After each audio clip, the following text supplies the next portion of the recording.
Hey, y'all. This is Reverence for Impulse, and I'm Weena Pauly-Tarr. This podcast is my attempt to more deeply understand and explore impulse through conversations with people that inspire me. We step into connection without any planning or agenda, but with respect for the impulses that brought us here and shape how we are when we're together. I'm so glad you followed your impulse to listen in. Esi and I had a long and honest conversation about so many topics that feel important to me, and her perspective was refreshing, inspiring, and challenging in deep and powerful ways.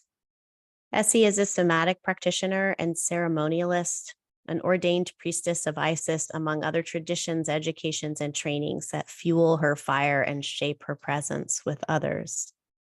In this podcast, we talk about belonging, identity, racialization, white frailty, family loss, social media, camping, impulses, dancing, and her much needed and profound group work, Human Slop. Esi lives and breathes her words, and she's brave in her willingness to be seen whole.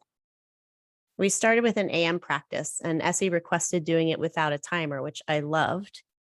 So we made space for the impulse of done to guide our practice, and then we started talking.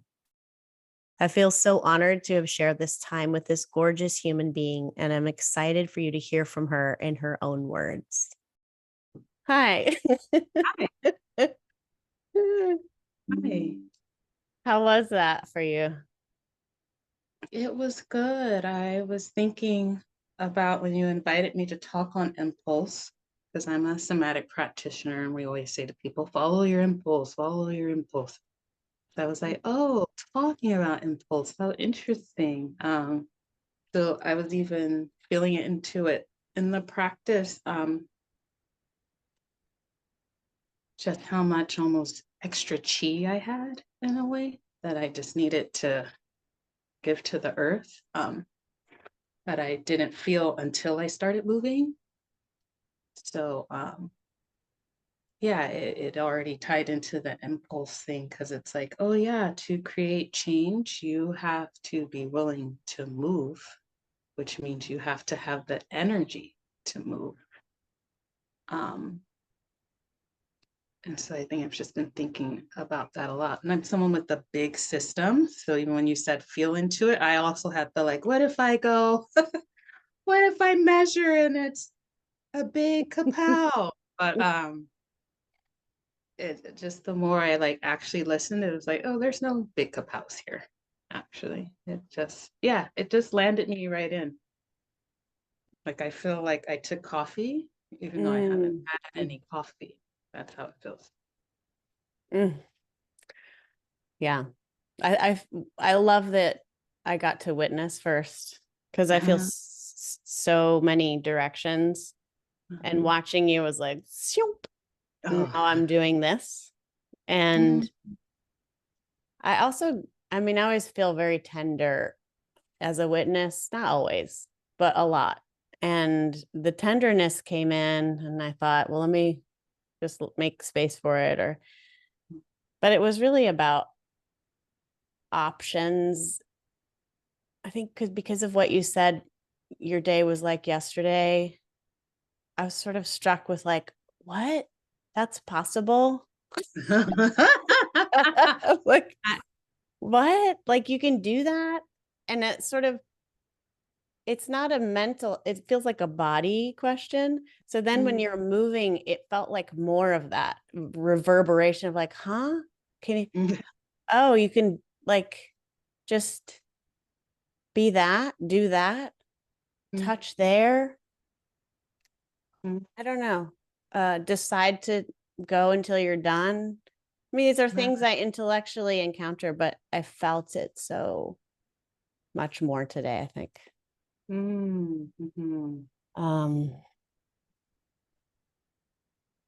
So like there's comfort in pattern for most of our systems, right? So there's like because it indicates predictability, right? All the tall grasses look the same, and then there's like a weird wave in one indicating some things there. But that's what I hear you said is, a disruption in pattern. And that could be the emotional pattern of expectation or reciprocity or feedback, that there's sort of a feedback loop that follows a kind of predictable pattern that you disrupted. And so orient potential threat, organize myself around that.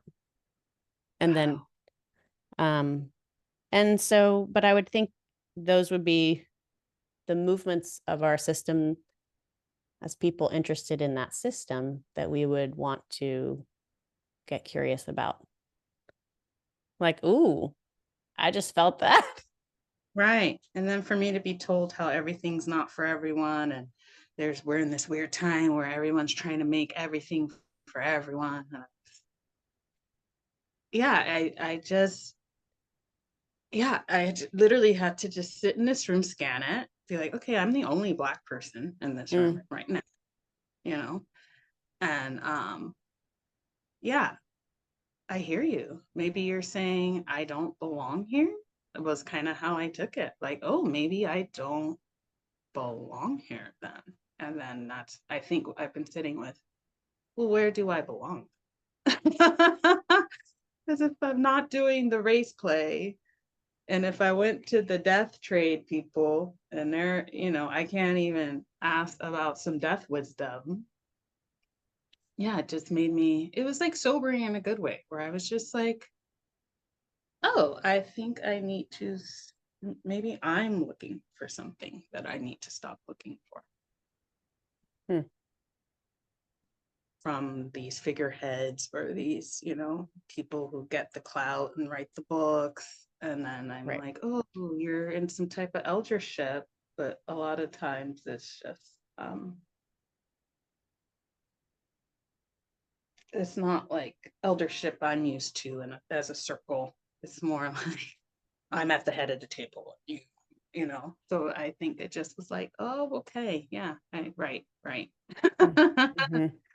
Forgot what paradigm we're in, even when it sounds like not that paradigm. Like, oh, we're going to talk about paradox and control and the sanitization of things. It's like, those words to me sound like we're leaving a certain paradigm, but it's like, oh, we're not actually leaving it. We're just like slapping more pretty paint on it. Like, oh, look how well I can talk about all my problems. I have so much language for all my neuroses. And and I just realized, oh, maybe I'm just looking for something that's just not to be found in the world right now.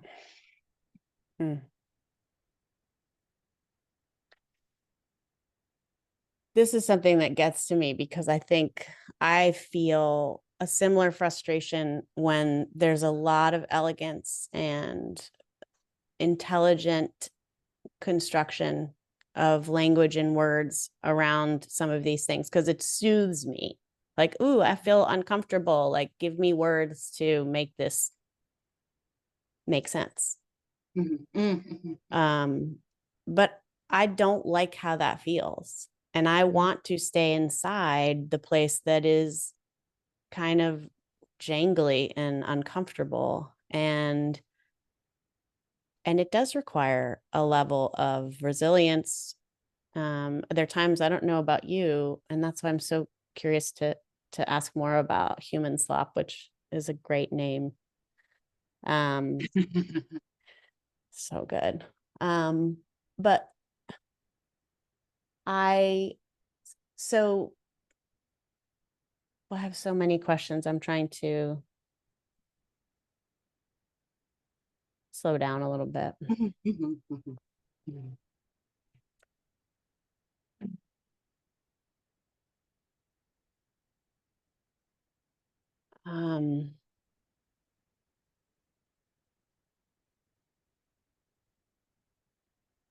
I like when I feel disrupted. Not all the time, but I do, in that it reveals my impulses that I don't have necessarily a close relationship with. Mm, Does mhm. that make sense? So like the friction happens and then like boom, boom, these I have feelings and I want to write that email or call. All of a sudden, it's a very clear where my impulse one is coming from, but also that it's one that I might not have a very close conversation with. Mhm, So I can mhm, stop it. Like I know that I can just not do it. Or I follow through and feel reactive or impulsive. mm, What I'm curious about is what happens when I feel it and I can move in a way that feels relational to it rather than mm. shutting it down or being beholden to it. Right, right. No, I know that spot well. I think that's why I have a strong dance practice. Um, there's moments where I don't want to name the thing, even though I'm feeling what the thing is, and I'm like, don't name it the thing, because like I said, it creates the closure, right? Because if I name this thing, it's closed. We're closed now. And so just even as a, because part of me was like, what is this impulse for me to want to stay open in these places? Mm. People would choose armor. And I was like, oh, it's kind of the priestess path. Like I have a daily sadhana. I chant every day to the mother, which is almost this practice of being emptied out all the time. So it's already like I have a, it's not even an intense spiritual practice compared to a lot of spiritual aspirants, but maybe compared to the average person, it is a space where I get to be emptied out. And then even with that, I'm human. I find that I am, like I said, I have a big system. I have bigger reaction. And so I find when I don't want to name a thing, but I'm in a like humongous reaction, I just fully turn into the human animal. Like I'll just start writhing on the floor. Sometimes my mom has to come out the house because I'm just shrieking my head off. And she's like, what's happening? And I'm like, oh, I'm just moving energy. Everything's okay. She's like, no, bananas out here. I'm stomping feet. I'm raging in the pillow. And when I first got into the somatic world in like 2014, when people were like, move the energy, I was kind of like, what? Why? Like I said, I've discovered that, like, I told you I laid in bed all yesterday. We did an authentic movement, and then I got to feel how much was really stewing in me. That, in a way, I had the impulse to want to make okay, I think, in a way, where it was like, it's okay. That scenario felt shitty, but like, not, and not only that, even the impulse to I took the onus of the wrongness too. Like obviously I did something wrong. And then even sitting with that impulse and wiggling with it and being like, yeah, that doesn't feel right. Like I don't feel like I did anything wrong actually, and had to keep wiggling around, and even had to reach out to a couple people just to be like, can I sound something with you? Like, what do you hear? And they're like, yeah, we're not hearing what that. So I think my life has been feeling very big things and just learning how to almost be like, okay, whoo, here we go. To where people used to take pictures of me and I was always moving. Like in every picture, I was like a little blur because I'm always I feel a lot. So there's this way I'm always kind of like, okay, breathe. All right. Yep. Feel my feet. Yep. Oh, whoo. And I'm always consciously, but I am very, I'm highly sensitive, and I don't think it's a deficit. And yeah, I feel like I just had to make friends with that spot you're talking about. Like even with my group, Human Swap, it's like I'm inviting in people to come share their real feeling, which aren't always going to be politically correct, which is why I do it. And even sometimes how the group wants to fix and not feel the real thing. And I'll have to say, like, no, we're stopping here and like feel this, like feel what we're in together. And I'm like, sniff it. Like, can you?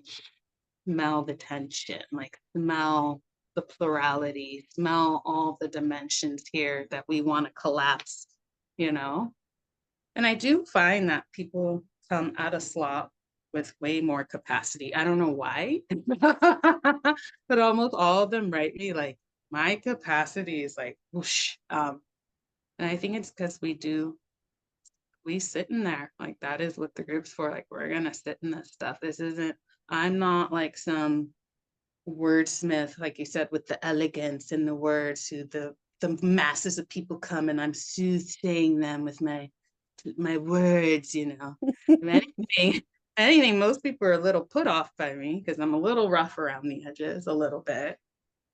And I'm always bringing in the forgotten ones. Like I'm always like, yeah, I'm standing for forgotten ones, like ones you all don't even want to think about, ones that as a middle class person I don't even have to think about if I don't want to. But part of my work is, no, I'm going to think about them, and I'm going to fill into them. And I can tell that that makes people feel like, why are you doing that? You're like trying to rescue. And I'm like, really? It's not a rescue. It's just a like, I just feel them. I couldn't forget them even if I wanted to. The working class, the poor, the people who fall between the cracks, who nobody, someone was saying all this social justice work, they tell you like, listen to the most marginalized person in the room. But a friend, she said once, she was like, sometimes that most marginalized person is homeless and disabled and doesn't have a voice and no one's speaking for them because they're not even on the radar. And I feel like a lot of my impulse, and I don't know why, I think that scenario made me kind of even question, like, why do I stand for them when I don't have to? Like, why don't I just forget them like everybody else? And it was like, not an uncomfortable question, but it was kind of like,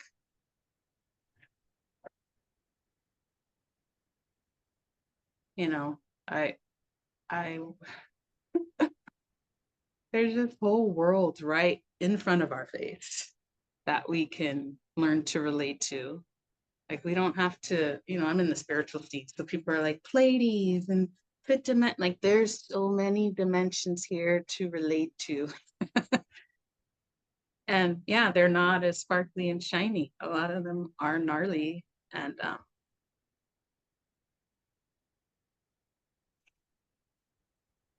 I don't know how you said that you're into the discomfort. I'm into, I guess part of me is into gnarly. I gnarly when it's gnarly, and even in that scenario I shared with you, it was gnarly, not in a way that I like, and I could feel all the everything in the room, and I just was like, I can sit here and be the only Black person in the room and get berated right now for some shit that someone misunderstood. Like I'll suck it up, and I think part of me just sucking it up and is why we even had the conversation afterwards. Because he was like, and I was like, I don't know. And then part of me, like I said, I stayed open. So it was like, let me just stay open and see what's here. And it was actually a nice talk. We talked for a while, actually, a nice little amount of time. And I did walk away feeling like, oh, okay. And then like, oh, okay, yeah, that makes sense. Like, and then also not realizing till I came in the space with you today how much I was actually holding though. That's so much to move through and then metabolize and integrate and all the work that we're supposed to do with that stuff, which I don't know. Do you think we are doing it? I mean, is it almost, it sounds like when you told me about yesterday, now I'm like, of course. You're metabolizing all of that, right? Like you're sort of expressing so clearly and directly the needs of that process and the way it needs to go. And like you said, without even necessarily naming it, it was just a thing that you knew. And thinking about I'm thinking about range Mm. and how I hear such a respect for range Mm. and like hunger for it. Mm. Oh yeah. And yeah, and I love that. I relate to that. And I say that and I look around and I'm like, yeah, but I'm in all these circles that are so in many ways homogenous. And even dance. Think Mm. about who makes dances and who are they for? It's all this little bubble of weird, Mhm. Mhm. community of people that cycles around itself. Yeah. So I can say that. And I do believe it. I think I believe it. I, I recognize the delight and surprise that is, when there's that disruption, when there's a Mm. fracture, that the possibilities of other ways of being and moving and speaking and dancing and resting are made possible only by being in relationship with other ways and Mm. range in general. Mhm. Um, yeah, it feels really important to me because of how, by default, like I just explained, I think we just all end up in these pockets of homogeneity, just even ideologically, which is what I hear you challenging. And that Mhm. we can keep talking about building capacity and work with Yeah. our bodies and feel the side and feel bigger and do all these tools that make us have more capacity. But if we're not in the thing, Mm. doing it in real time, I don't know Yeah. if that's real. Yeah. Yeah. Yeah. It's been interesting, especially when you said range. I was like, oh, because it's so funny. I grew up braced, like most people my age. But I'm aware it's a construction. So I try not to race people, but sometimes it's the only way I can make sense of things sometimes. And a big one that I've been sitting with is I'm just gonna say it, the frailty of white women. And how much it actually impacts my life more than I would like it to. And I was talking to a couple of Black friends, and we sometimes whisper like, "I think the white women are worse than the white men almost, because of the frailty." And I think that range you're talking about is where the disconnect happens, because when I feel into the range, it's the human thing. I notice in the culture when range comes in, it's harm, it's narc abuse, there's all these words for it. A lot of catastrophizing, just conflict to abuse almost. And Oh, yeah. and I find that um it's for me, so I'll say for me, I find that it is white women bodies who do that a lot, to Mm. where I'm almost like, yeah, it creates this weird kind of like, oh, because I actually have a lot of white women who are drawn to my work, but they don't know why at all. I can tell even when they come. They don't know why. They often come to feed, and they don't know that either. Like they want to feed on something. And it's funny because usually the ones who come to feed, like I have a 6 session minimum to work with me as a somatic Mm, person. Like I'm like, you can't really do a one-off. Like the 6 sessions totally. you can get a little bit of an arc. So I usually tell people, yeah, doors are open. It's minimum 6 sessions though. And I find that the ones who come to feed never complete the 6 ever. And they almost come with this like attraction to my range. But like you said, if there's a piece of my range that comes in that isn't soothing or isn't, then it's like, yeah, I'm an immediate threat, and almost like then words like safety get thrown out. Not sure I'm feeling safe. So when you said you're into range, I was like, oh, I think that's why I'm even attracted to your work. Like I remember I wrote you to be one of your clients. um, I think last year, because I Mm, was about, someone told me about you and I checked out your stuff. And I think I could feel your range, if that makes sense. And I think part of mm, what I'm learning now is to discern the range, because there's a lot of persona because of social media. So there's a lot of people putting on things that aren't them until they collide with something more real. Then the mask and persona drops. And now, like, you're the problem. Now you're the problem because they've clashed with your energy. And, you know, I do notice my energy does tend to make personas fall, because that is something just over here I'm always weeding out. Like,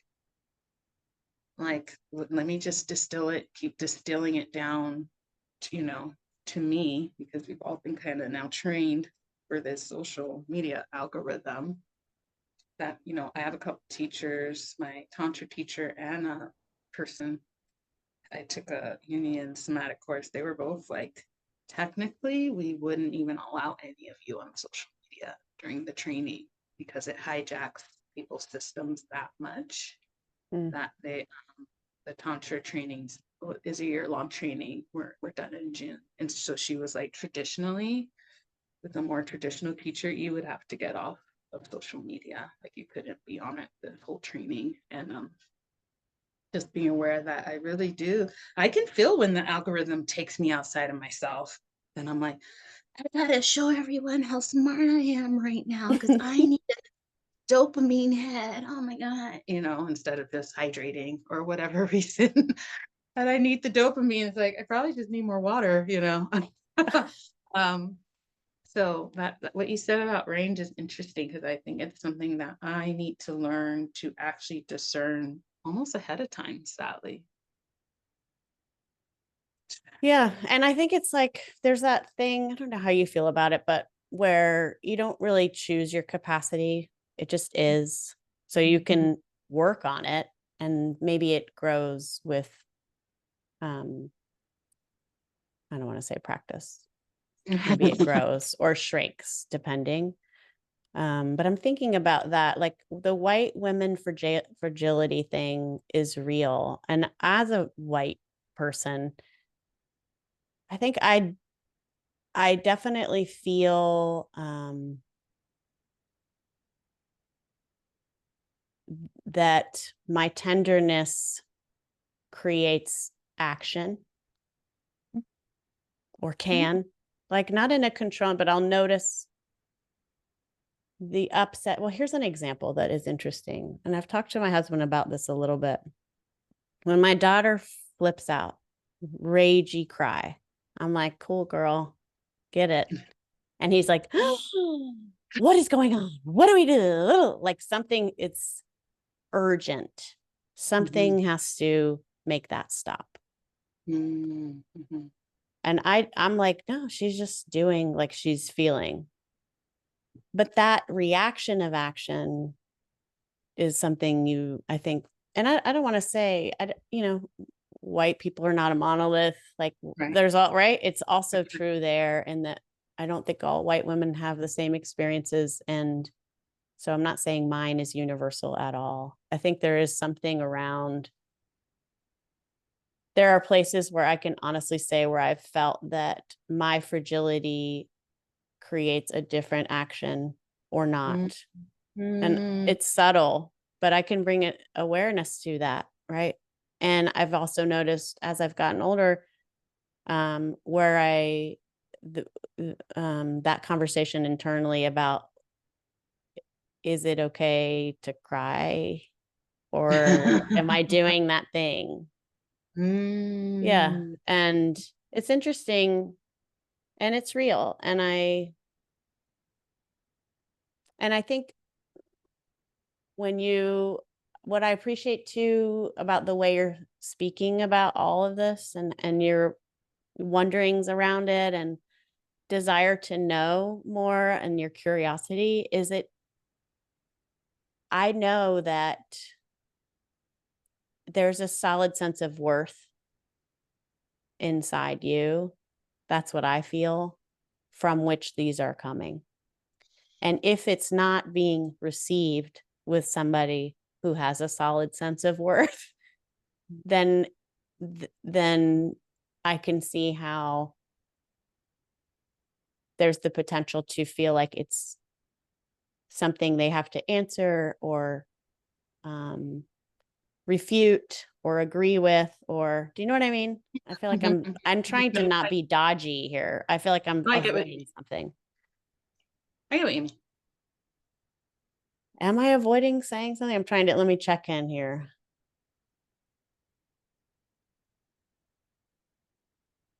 I think that if I don't know. No? I don't know if what I'm saying is true. That's why I think I'm, or like, is that real? And sometimes I don't know until I say it. I think what I was going to say is this, I'll be clear, and then maybe I can edit and work it out. I can imagine somebody else sitting here with you hearing that and feeling bad, or that they should be different, or that you're Yeah. talking about them, and that the Yeah. personalization of it. Yes. And that Yeah. comes from like an unstable sort of sense of personal value or personal power at some level, I think. Mm-hmm. Mm-hmm. And so, yeah, I'm wondering if that's something you feel into, Mm. or recognize in your interactions with people when it gets gnarly. Is it like, oh, one puff of wind and they're blown over, or I do you know sometimes what I have to mean? tell people, I know I talk very assuredly and with full voice, but that doesn't mean that I am thinking I know everything.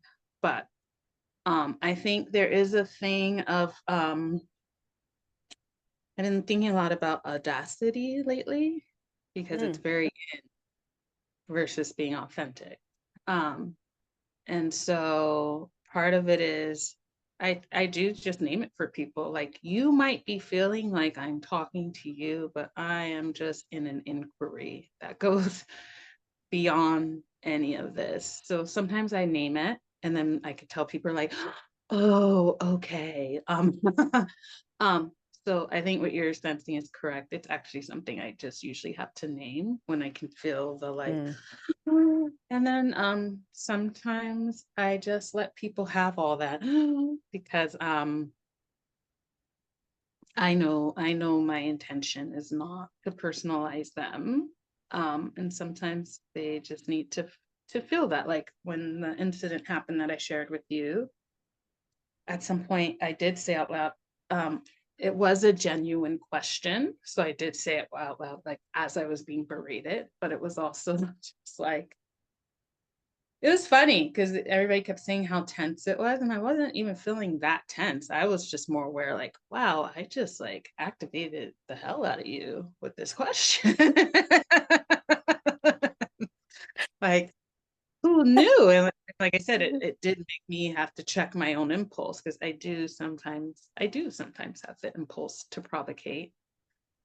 And I think that's just even part of my dharma where I'm running a group where I'm telling people come in and learn how to feel uncomfortable in a group and do that because I feel like that's what we're going to need in the future is people from different factions coming together for purpose or purposes and learning how to just be there together. mm, So come do that, which is provocative to a lot. I mean, people have told me my group's edgy. I the most consistent thing I hear about is that most people are like, it's hard because we're mm, not relatable animals anymore, really. And it's a lot about relate, with yourself first and foremost. The rule is if you're activated, the onus is it on you. You're the one mm, activated. And when I mm, first got into somatic school, as an activated Black person who was carrying a lot of activation, I didn't get it. Like I was like, no, this isn't fair. This doesn't sound right. Why would the onus of the energy be on me? What are you saying? And mm, the more I just tried the work, thank God I had a wonderful mentor who's Caribbean like me, but she grew up in Europe. So a whole different paradigm, grew up in Holland. and splits her time between Holland and DC. She just, you know, just being under her care, she was kind of like, all this activation you're carrying, it's like not yours. It's like, you're Mm. like carrying an inherent, like sometimes when I talk about the work, I'm like, different bodies of culture have different bodies of work. Like Black bodies are very oversaturated, very, because we are collectivist people living in an individualistic culture. Africans by nature are collectivist, Caribbeans by nature collectivist. And so there is, when I have white friends who are like, I just didn't understand the Black Lives Matter movement. I'm like, when Trayvon Martin was killed, I did feel like someone I knew was killed. Like that's how it felt. Like, wow, this kid couldn't even walk home without not even the police, some vigilante neighbor killing him. Like I felt that, and when I said like most Black people, we feel it like a family member when we hear about these things sometimes, since we are collectivists, which is part of why I joke and say I'm the Black Timothy Leary. I'm tuned out, like I can't, because I'm gonna hear anyway, because I'm on social media and there's people, if it's big enough news, I'm gonna hear. I don't need to be tuned in. I will hear about it. And so, yeah, the just when I learned that the amount of saturation that I got accustomed to, which is probably why I have capacity, the amount of just holding I can do, Mm.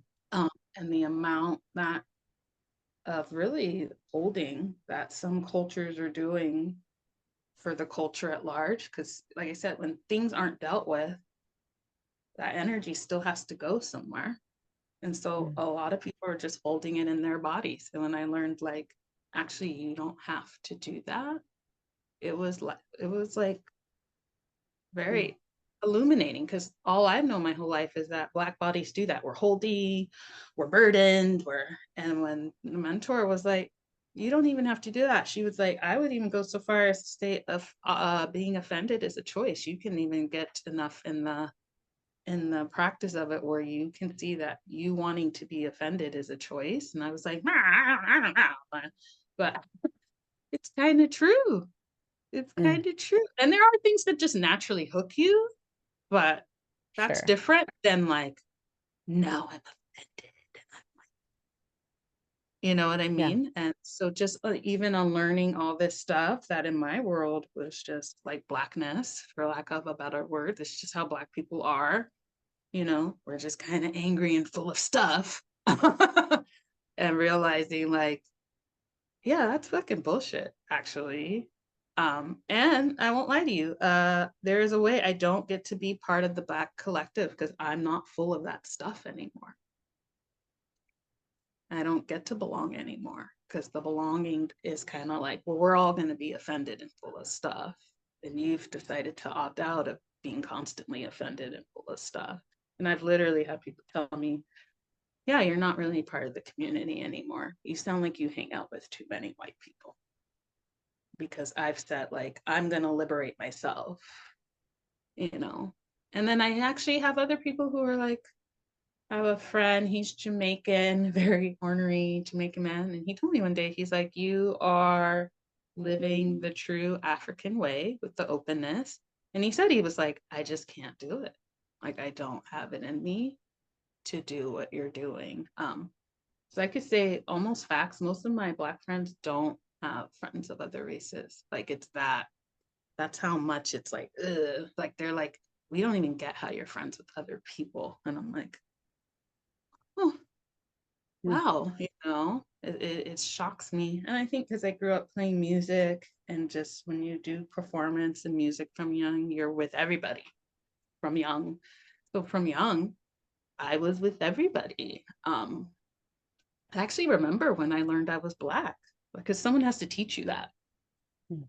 Um, I remember when I learned that. I was like 4, and in preschool, I went to all Black private school. LA has a lot of Black private schools for some Mm. reason. And they taught us when we were 4. They basically told us all white people hate us. And I got a whole thing. I remember being like, oh, I'm Black. Like, oh, this is a thing called Black. And like, there's this thing called white. And they don't like us. That's what I was being told. They don't like us. They don't like you. And like I said, it was an all Black private school. So it was heavy on like just really just protecting young Black minds, really. And I always think about that. I remember that day learning about my race. Or I was telling a friend, my first boyfriend, I guess he lived in the hood. I didn't realize that. And I took a friend from my like super private school to visit him with me. And she was like, Esi, we're in the ghetto. And then I just remember like actually seeing it for the first time, like looking around, and I was like, oh, this is what people call ghetto. Okay. Like part of me, sometimes I'm like, am I autistic?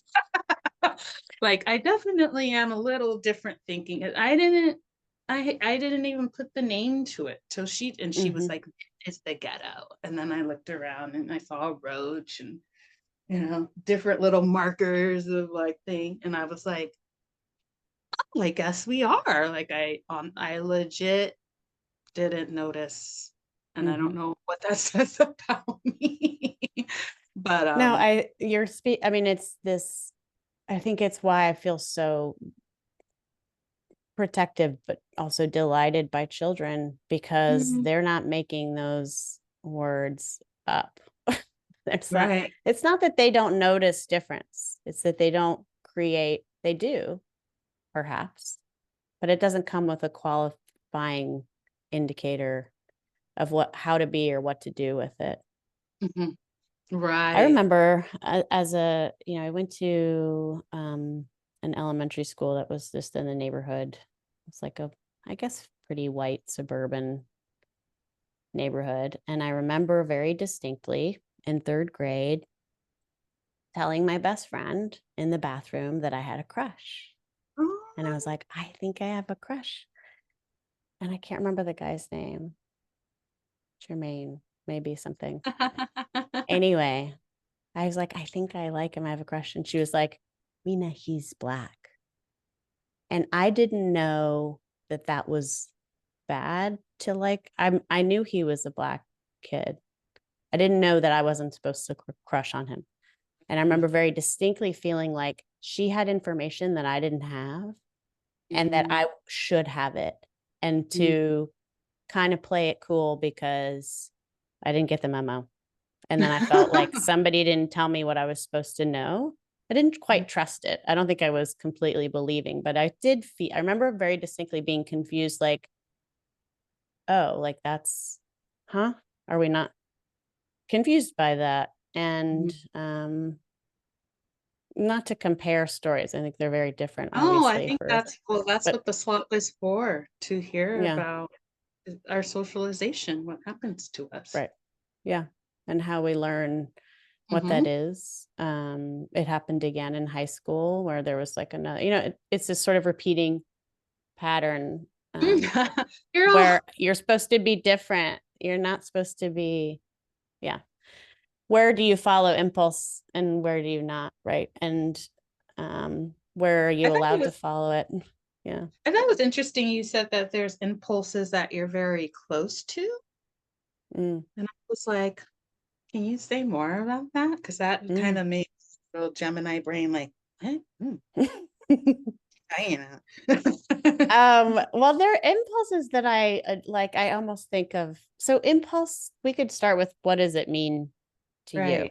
Right? Because I think that there's a lot of different ways of understanding it. I looked up the physics definition of it in preparation to talk to you. Yes, I've never looked at it. Tell me. Impulse equals force times time.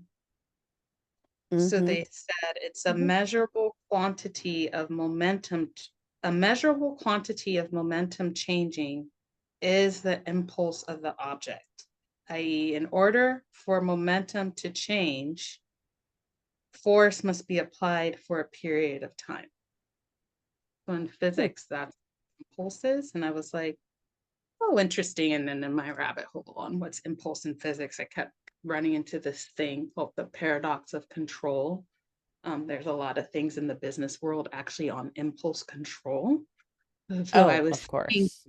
a lot of things about impulse control and the paradox of control. And I was like, oh, this is interesting. So even how I was thinking, even how I said earlier, to create any change, you need to be able to move.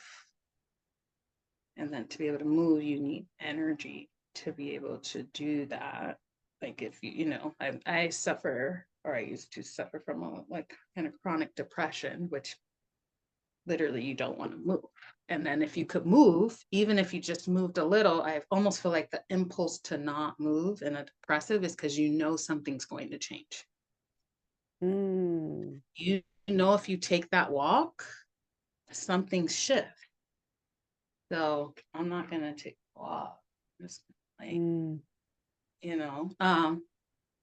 So yeah, even the idea that there are impulses that I am more comfortable or relating with, which is what I heard from you, than mhm, others, that just made me kind of like, oh, well, mm. It's funny because I love that physics definition. I like to geek out on different, right, different yeah, silos and how they're working with it. And yeah, yeah. it definitely feels like it feels like the spark of action to me. It's like Mhm, how it's the origin of a movement. mhm, Um, and there are some impulses that I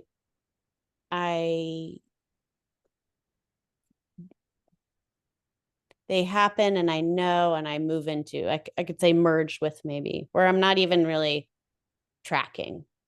Is this mhm, an mhm. impulse? And here's the movement. Like that's actually not, it almost arises out of a feeling of comfort, familiarity.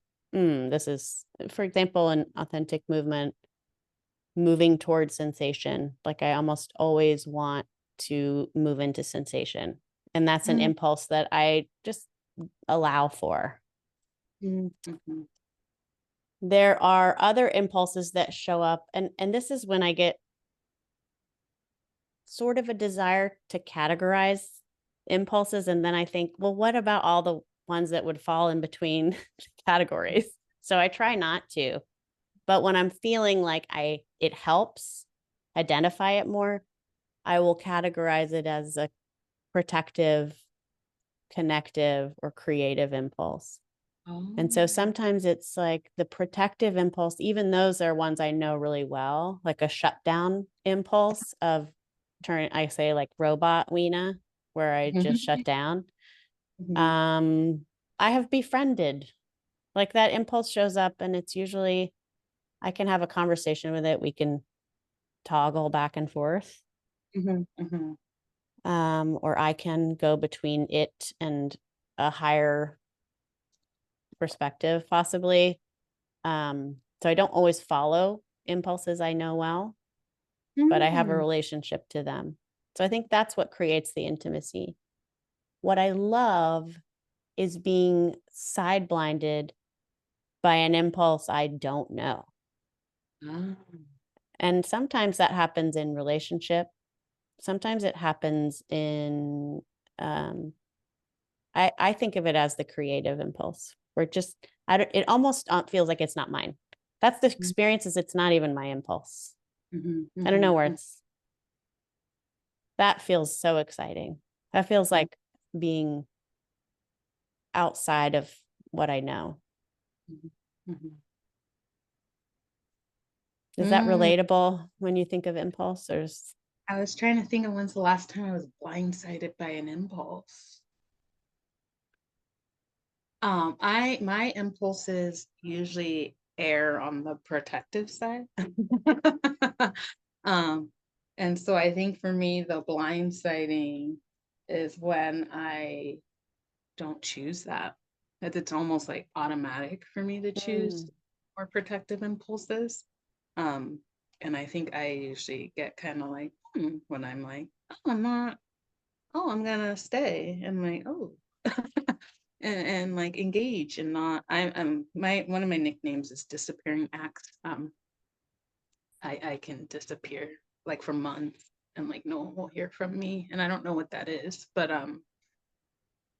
since I'm already naturally kind of a hermit, when things get tense in my relationships, I choose to normally like protect or hermit. And I've actually the last couple of years been more really working to cultivate not doing that.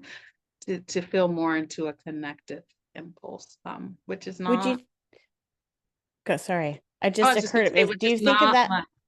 my Go, go, go. natural state, actually. Like I have a connection disconnection split.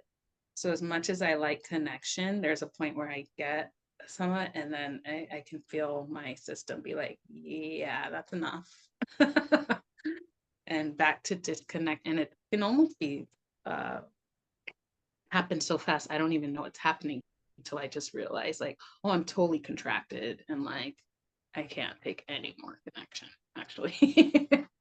um, so yeah, I had to write down protective, creative, connective impulse because I think even you naming those just helps me. It almost helps me not want to head trip so much. I'm kind of a head tripper a little bit. Mm. Because even how you said it, impulse is the spark of action. In my mind, I was like, there's so much that goes into one action.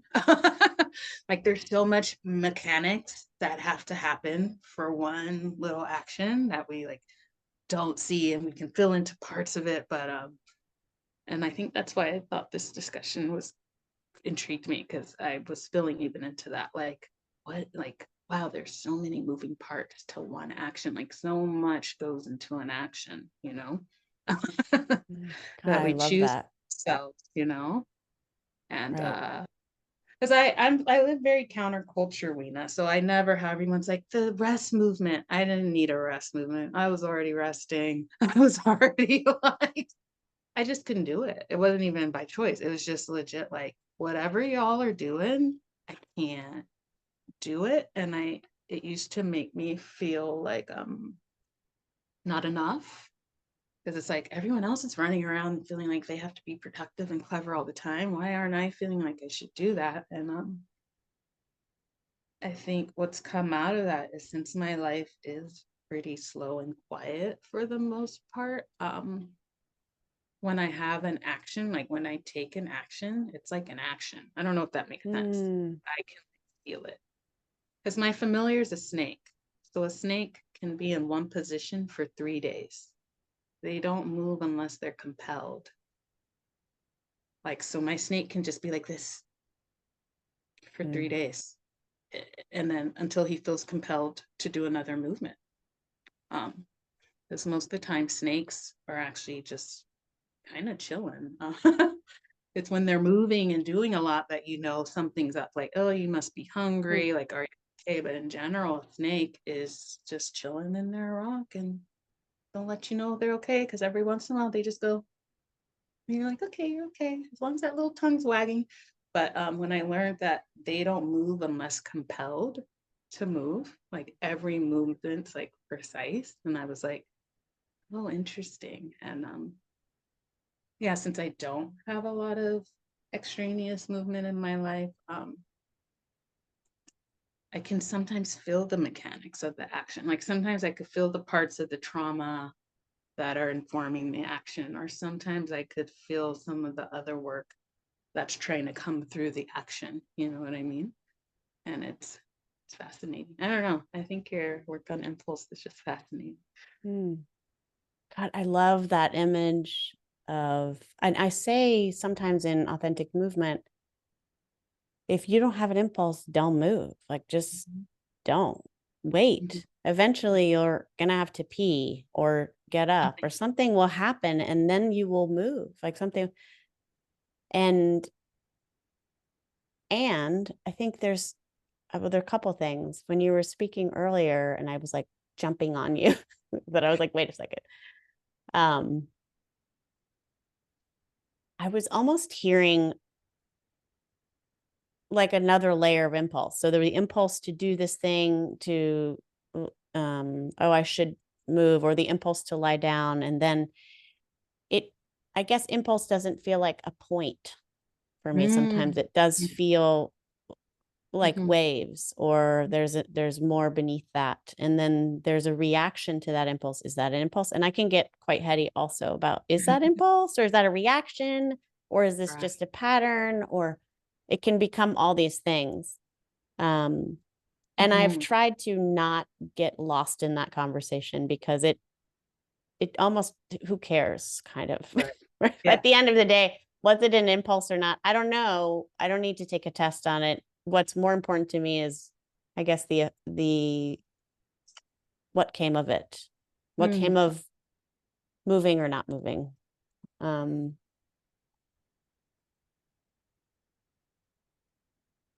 Thinking too about the snake, and when there's a strike movement of it, how much force is integrated efficiently and directly from this long, I don't want to say fluid, but long, it's not a sharp body. Yeah, It's it's a not like muscle. yeah, it's just, oh, right. Your whole body's just one big muscle. I've never really thought of that. That's amazing. Yeah. Yeah.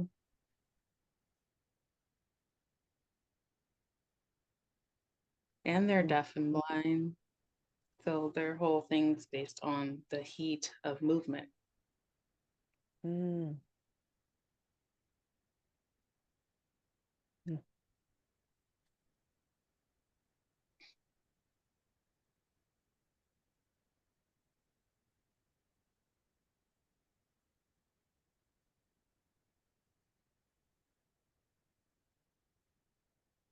Yeah, no, you gave me a lot of good food for thought. I was like, oh, yeah, my Gemini was happy. She was like, a rabbit hole, impulse, down we go. I mean, as you're speaking, I'm not right. I should have written down, because as you're talking, I get all these things I want to ask. And then as I'm listening more, I'm sort of falling into what you're saying, and I lose them. And just, it's okay. I'm sort of following the moment and appreciating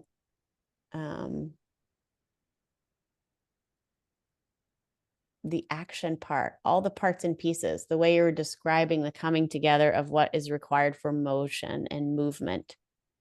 And it feels a little bit, I'm not trying to be tidy here, but it does feel a little bit like where we started, which is there's impulse or words or a moment, and then there's all the stuff that comes around and after and because of. And I feel you in the space of almost the aftermath. Does that make sense? Almost like, not that you're not in, it's just that you're not hanging out in impulse and you're not staying inside words. It's sort of like the you are Almost in the remain. inside, and yeah, did you say remains? Yes, the remains of it, the um the after party, the after burial, the part where it's not sort of as organized and explainable or directed. And that feels like the almost the coming apart of all those pieces and parts. So the organizing of all that action, or there's the impulse and all these parts and pieces that come together and align and correlate and create something aligned and that creates movement and motion. And then after that, what's that? Where it falls back apart. The mess of it, and where nobody really, like you said, you're the desire to sort of scoop up the fringe, the the people like hiding in the shadows or in those cracks, not just the ones that aren't visible, but very tangibly left. Yeah, yeah. While everybody moved into the next impulse and action and organization. Right. Yeah, what you were talking, it was making me think of in the group. I told you we were having a little bit of a war. And so someone said something, and I could tell someone had the impulse to just come right back, and I didn't let them. They were like, and I was like, sit there, like sit in that, like don't. And she was pissed. I could tell she was kind of like, you know what? And then I said, I'll get to you, but I want you to sit here because you're used to doing that. Something happens, you're immediately responding. And I want you to not immediately respond right now. And so then I went back to her later.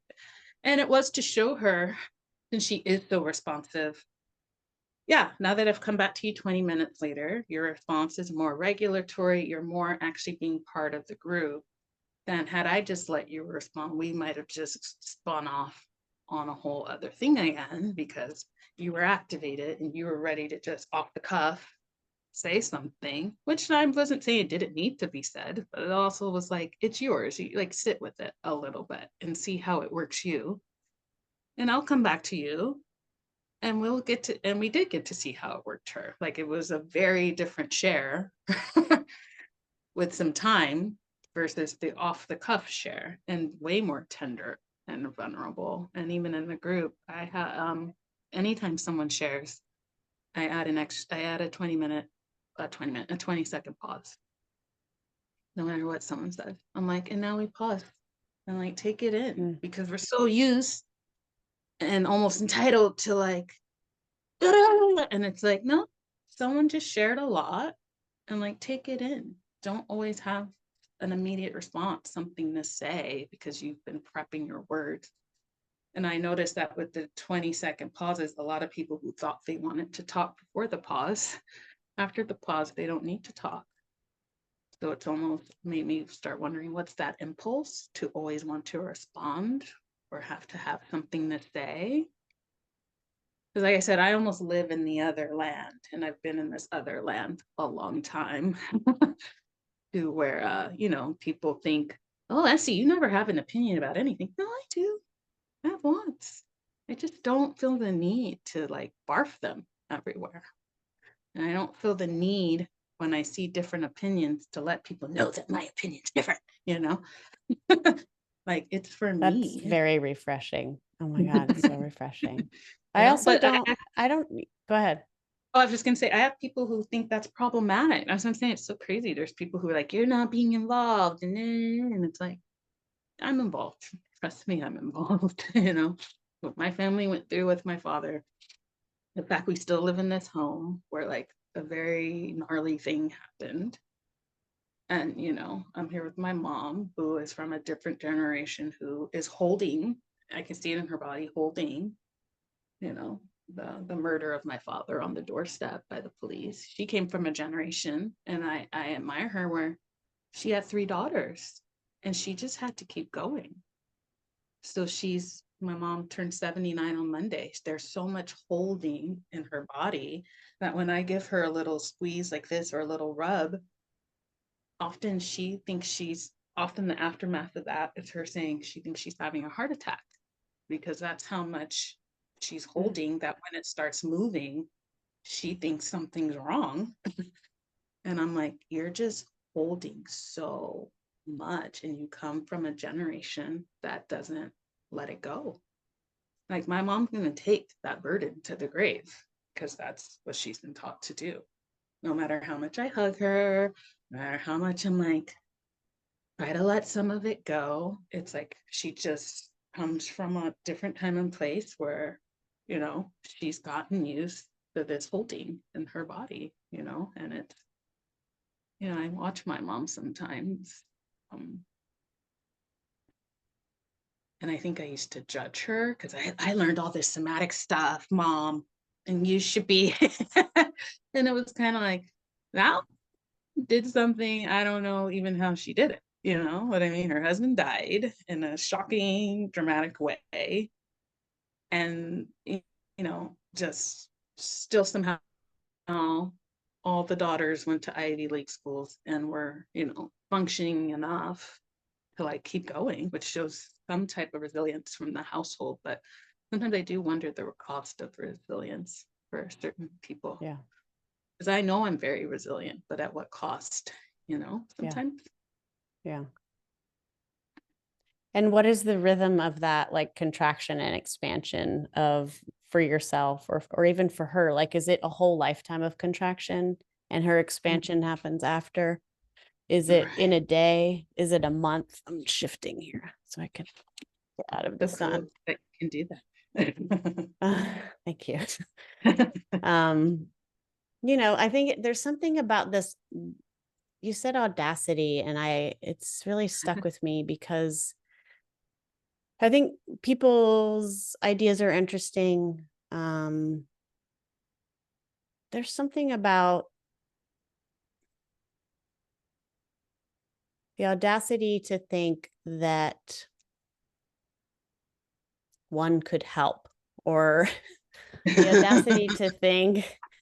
that you have something a better way, or Mhm.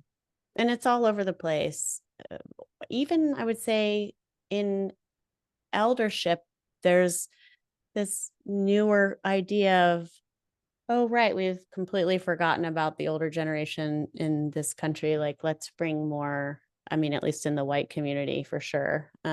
Let's bring some more reverence there. Or Mhm. um,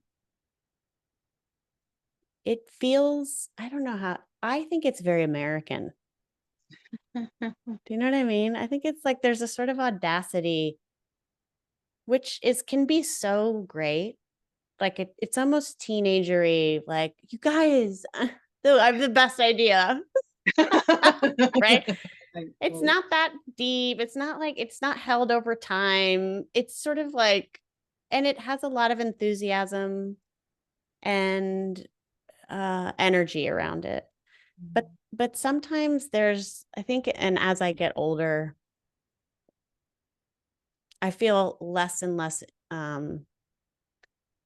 adoring of audacity. Or it's sometimes, the person who walks the room and has the audacity to be blah blah blah. It can be mhm. refreshing for sure. Yeah, yeah, yeah. I think it's more in the circles of work where I am, or that the audacity to think anybody cares what you think. Yeah, That's the part, right? Where, right, and right. when you say like you're like disengaged, or to me it's such a natural cycle of um disengaging from that hook, Mm, or mhm, mhm, mhm, I don't mhm. know. I mean, I'm calling myself out on it too, because I have, like, oh my God, what an authentic movement. Like, I have all these great ideas, I think and feel. Like, aren't you interested in how I think and feel? It's sort of like, no, I mean, it's fine, whatever. But the audacity, I think, as it moves into places where it becomes a little more codified, and I think Mhm, that's what I mean in spaces of eldership. For me, eldership is not age dependent necessarily, but to me, it's the ability, for the example you gave of maybe feeling activated, but in eldership, you're able to hear the heart and meaning and wisdom behind the words or beneath them, and that you're actually connecting to that around you much more. mhm, That feels mhm, like a different energetic exchange that would indicate eldership to me. mhm, mhm, mhm, mhm, mhm. And I think there's an audacity around claiming eldership when it's just that you're older. Right. Right. I don't know. Yeah. I used to be very audacious. Um, I call myself Esi Wildcat, which people are always like, "Oh, the Wildcat." That's from Burning Man. Because I never, I never really. I mean, my last name's Evans. I never really jived with the Evanses. So when Mhm. Burning Man was like Wildcat, I was like, the wildcat it is. And I can even remember times when I felt like I'm feeling more like a rose than a wildcat lately. I don't know. I don't know if the wildcat uh still here, but the wildcat was definitely my audacious self. And I realized a lot of my audacity, is this true? I want to say it was reactive. Now I'm trying to see if that's true. There was something reactive about it. It wasn't, that's why I said there's this, I feel like now you can be audacious or you could be authentic. And I feel like when I feel into my authenticness, there's still that boldness and other things that I'm known for, but it's weird. It's like it's for me.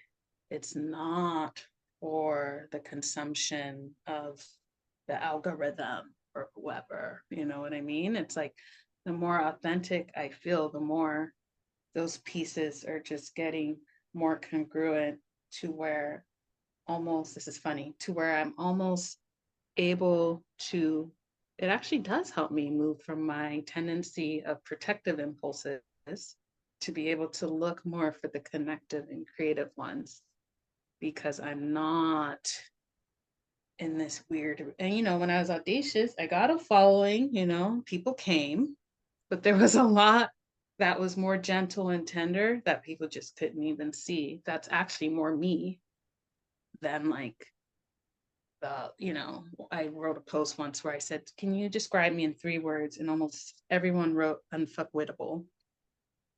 And when I went to my somatic practitioner, she goes, which words resonated with you the most? And I said, gentle. And then I told her, I said, it's so weird. Everyone wrote unfuckwittable, but it makes sense. I live in an urban area. I do have a mask for how to move through the urban wilds. um, which is a little bit, don't fuck with me, you know what I mean? So it makes sense that my immediate mask is don't fuck with me. And I do feel like the people I connect with are the people who can kind of see the fracture in it almost immediately. And they're like, wait a minute, you're not as, and it's almost a relief when people could see it. Like once someone said, are you as tough as you're emulating to be? And I just was like, no, I'm not actually. And like we became best friends because she thought I was going to be like, of course I'm tough. And she was like, I got so disarmed when you were like, not at all, actually. And it felt good to like reveal that, because it was like, the mask is necessary for where I am. Like I cannot be running around here in my open priestess thing that I'm on. Like, no, Mhm. Mhm. that's not gonna work. But yeah, I always appreciate the people who could, and a lot of people can't see past my mask. I had someone in my group, and I've been thinking about this a lot. She told me what she got out of slop was, as a white woman, she realized she has no idea how to track vulnerability for other bodies, that she only can really track vulnerability in other white women and in men. But she noticed in having to be in human slop, it was really hard for her to track that in people who didn't look like her or who weren't men. And I think that's what I've been coming up a lot against when I was mentioning before about this thing with white women. I feel like I'm in a lot of spiritual circles, mainly of white women. And I can feel, now that she named that, I can almost feel that everywhere around me, where they cannot see, like you said, the heart and wisdom behind the thing. They just can't even feel it or see it at all. And it kind of, I think it made me, it's astounded me a little bit to have that realization, especially when she named it for herself, that was her takeaway, that she couldn't track it in others. And I've had some white women come at me pretty harshly, and I realized like, oh, they can't even see me at all. Actually, that's what's happening. They just like legit can't see me. They can't feel me, um, and it has made me kind of like, oh, what do I do? I guess we go hide. Like I'm very good at hiding, and which is an impulse to hide, and I've almost been in, funny, I've actually been in communication with that impulse, because right now I really feel like hiding a lot. And like I told you, I'm really tired, and I'm really Mhm. just dismayed by a lot of things. Mm-hmm. And so part of me just wants to hide. And there's this small part of me, I don't know if it's from the work I'm there, that's just like, no, this is something's here. Like, don't hide, actually. Like, try to come out even more. And I think a lot of what I'm going through is like feeling into what that would look like in a real way if I didn't hide, because I normally hide. But if I don't like lash out, what do I do? Right. When both or alternate or opposing impulses are moving in you. Yeah. Yeah, yeah. Yeah. And I feel like Letting that's it where be witnessed is so profound, actually. oh, that's what I was saying. Like, even you starting this session with the authentic movement, like, there's just a place in me that just was just like, thank you, basically. Like, thank you. I feel like I took a shot of espresso. I'm back. I like, because yesterday I was more in like, kind of a little bit in the swamplands. Like, I started Mm. bleeding. This thing happened. I did not leave my bed. Like, I got up to get my juice and water. And then my mom at some point was like, "What are you doing today?" And I was like, "Nothing. I'm going back to bed." That's all I have the energy for. And I canceled the couple things I had. And I was like, "Yeah, no, today's a no." Like, that's just, I felt like it's a no today. And I'm glad I gave it to myself, because today I have a busier day. And I do feel more ready to meet the day, since I did take the time to just be like, I'm just feeling a little swampy and low, and I'm running this scenario in my head, like, what did I do? Mm. Why did I have that impulse? It was funny because I literally kept saying, why did I have that impulse to even want to ask that question? Because that's how it made me feel. Mm-hmm. And yeah, I just think I've been slowly just being like, it's okay. Like, we're here and it's okay. And just spent the day just breathing into like, it's fine. It's okay. Like you can like keep staying here. And even talking about it with you now, I feel like I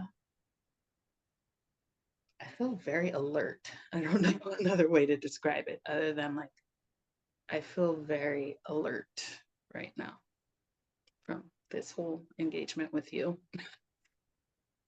I hope it's not fatiguing, this kind of No, alertness. that's what I'm saying. Yeah. No, I feel like I said I'm trying to say, like, I feel actually awake. You know, a lot of times Mm. going Mm-hmm. through life, but you're not necessarily awake. Mm-hmm. Oh, I yeah. feel I feel awake right now. Like I'm awake and I feel it, you know? Mm. And I like it. Like, it's making me smile a lot, I think. I'm like, oh yeah. Like, part of me, my body is still just like, thank you for doing the movement. Like, it so needed that. Because I walk a lot, but I think that's different from authentic movement. Because I move. So I think some part of me Yeah, feels like yeah. I move a lot. I'm surprised, but it's like not like that, That's like a different Yeah. type of, you know. So, It yeah. is. There's something about the container of it for me that allows me to get in touch with what I need to. Whereas sometimes when I'm moving through space, I'm a mover and I will Yeah. move a lot also. So I relate to like get the music on, go outside, climb the tree. We have I don't know if you can see it, but we have like a hanging like steel grid in the hallway that we can climb on. And Oh, there's wow. like, that's a big thing. And sometimes it's actually I have to the container of AM, the relationship of it, I'm more able to get in contact with what wants to be heard and seen. Yeah, me Um, too. Oh, that was amazing. It would just, and even I don't think past Essie would have shared what happened with you. mm, I think past Essie, like I said, it's you get used to this burden that you're kind of carrying as a Black body sometimes, where it's just like this is the burden. And I do notice more. I am just sharing it with people, and sometimes they are like can't take it, and I'm like, ooh, I don't even feel bad when they can't take it. I actually took a class with Kate Shella, where we dance for 6 hours. She does a practice called the emergence, and you dance. Her immersions are you dance 6 hours a day for a weekend. whoa. And the whole time she's leading you in this sonic journey where she's like, give it to the dance, everything you're feeling, you know. So I remember at one point, it's a 6-hour dance. So about hour 3, she was like, you know, she was like, get in there, like get the stuff out. And, you know, I'm in this room, once again, only Black person, lots of white people, they're dancing, but I could feel like I'm about to go primal. Like, and I just did it. Like I just stopped centering myself. So I just started stomping my feet and I was like, oh. And like this woman came next to me and she got in the rhythm with me. And next thing I knew, there was like 4 of us in a circle, just like, oh. And I just was like really letting it go. And I could tell from that later I had a big grief burst. Like all this stuff I didn't even notice in me just was like, whoosh. And I had a big grief burst. And you would notice during the dance that certain people who really got into the dance at some point, the grief or just whatever that is, maybe it's not even always grief, just sometimes it comes out that way. It kind of ruptured out. And I was just like, I think this is my new favorite somatic practice. Yeah, Yeah. the music was amazing. It wasn't like Yeah. Hurton something. It was like, Yeah. you know, human music with you know, not highfalutin spiritual music, all kinds of music. And I Mm-hmm. didn't go to I only danced on Saturday. And so I remember I was like, I really want to come tomorrow. And I couldn't for the whole time. And she was so sweet. She was like, you can come even if you don't come for the whole time. And I opted not to go because I didn't want to interrupt the cauldron because she's really building a cauldron there. Mm. And I was imagining like, wow, I had that release the first day. I was so curious just what even would have been left in me to dance the second day. Like, what would that dance have even been? Because I like got all the stuff out of me. And from doing that, I had my group the next day and it just like flowed to where like 2 people wrote me afterwards. They're like, you were in some kind of flow today. And I was like, it's the dance, you know. She comes to New York. She does an event Mm. called Vitamin Dance. She goes between London, New York, and LA. Mm. So they're I have to usually check called that Vitamin out. Dance, or it's called Mm-hmm. the 360 immersion, where you are dancing a whole weekend. And it's somatic. It's not the Mm-hmm. moment you enter the room, there's no talking, there's Mm-hmm. no alcohol, no drug. It's not a party. It's like Mm-hmm. very intentional, like I'm coming to dance what's in me for Mm-hmm. 6 hours. Mm-hmm. And you do I mean, that. you're speaking, that's my church. That is really, and I haven't been in a long time, but it Mm, was, you mentioned Burning Man, which is, I don't know what years you were there, but maybe 14 and 2016. It's been a while. I'm trying to think of what was it. It was two in a row. It must have been 2007 Early. and You went yeah, when Bill before, 2008. Yeah. like Burning Man's New York, where people are like, it used to be better. Like how people are always like, New York used to be better. Like, yeah, they were saying Whatever. that in the 60s, you know. But that was It's where still dope. that's, oh yeah. It's like, yeah, it used to be better. It's still Oh my dope. God.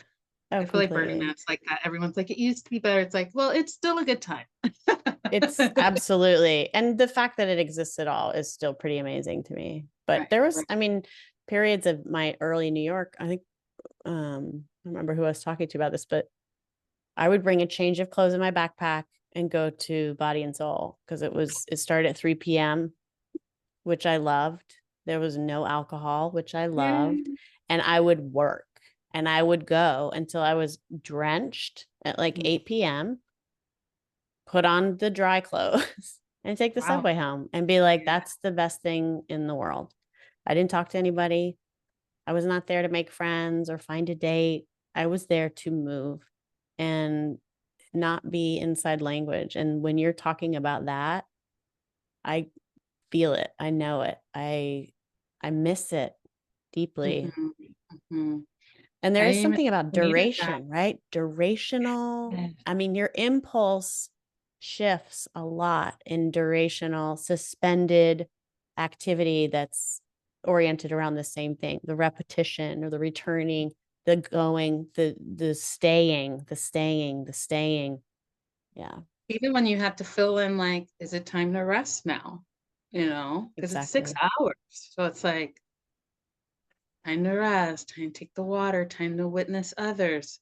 Or even navigating, oh, this person wants to dance with me and I don't want to be in a dance with them, actually. And even having to navigate that with no words because there's no talking. So even Mhm. navigating that, like, thank you and no, like I'm here to just twirl this all out, and they tell people get consent. Like you might want to dance with someone, but they might be here working something out. You got to get consent first. And a couple people weren't so good at that. So they liked what I was doing. They just kind of came up in my Oh. space and it's like, yeah, Mm-mm. no. And I'm like, thank you. And I love your when you use that. yeah, like, and when I fade into the bushes. Fly to go. Yeah. And they got the point, like, oh, you don't want to Yeah. no, and you didn't ask either. You just like came in my space. Right. And I noticed I don't have good impulses for rest necessarily when there's a lot of activation, when I'm in the like, oh, we're dancing. And even though I could feel like I'm kind of tired, some part of me is always like, let's keep going. I'm like, go sit down, Esi, and take a break Mhm. and get some water and Yeah. rest. And Mhm. even the impulse I noticed during that 6 hour dance to want to sit up. And at some point I was like, girl, just lay down. Like, what are you like? What's with the like having to sit up even? So at some Mhm. point I just laid down and had my feet up the wall for a while, which inspired other people to. And then we started having like a little wall dance, all of us who were like, yeah, we're tired, and it was, and like I said, I was so curious if I could have made it back the second day, what would my dance have been? Because I had pretty much emptied out a lot of stuff. So how do you dance when you're not full of Mm. stuff? I love that question. We've played with that a lot in the authentic movement group where Mm, you go past what you think, we empty out and then yeah. walk in. Um, but I just love the way you're talking about how authentically you're engaging, like the conversation within yourself, but also where we started, where you being Esi, you taking up space as yourself, as a Black woman, as a mover, as you offers uh, Mm, the possibility for other people. You're the potential to be that, to have my feet up the wall. I didn't know that was, but that came mhm, from you just responding to your own mhm, authentic mhm, desire. And that's the gift in it, I think, is when you're in that space. And I can feel it when you started today. Like I mhm. felt that immediately, which was, ah, right. Like I need to be reminded of the range of possibilities. And that comes from somebody really embodying their own self with that kind of devotional authenticity. I'm thinking how you're in New York and I'm in California, which I lived in New York for 13 years. So I Mm. remember from 2000 to 2013, 14. So I remember when I came to California, I was just so aggro. I was honking my horn, I was walking fast, and all my friends were like, easy, easy. You're in California now. Like it's okay. And then being here for a few years, going to visit New York and just being totally like, I can't believe I did this for 13 years. Like I I know. left all subway etiquette. Everyone's like, get out the way. And I was like, how did I do this for 13 years? Because my system's totally in a whole nother, like California. I'm in LA, the land of the stoner. Everyone here's high. People don't honk a horn here. Someone could not drive for like 10 minutes. No one will honk their horn. They'll be like, I Add a hope they, light. no, they don't honk. They don't honk. They're like, hopefully they'll see the lights changed.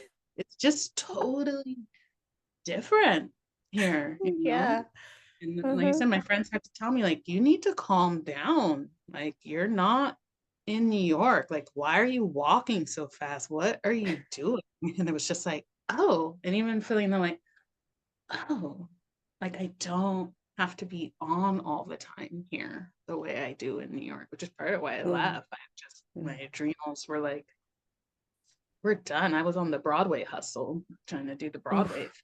And, all my teachers were like, if you're not loving it. And I was like, I'm not loving it. Loving Actually, it. I'm not loving it.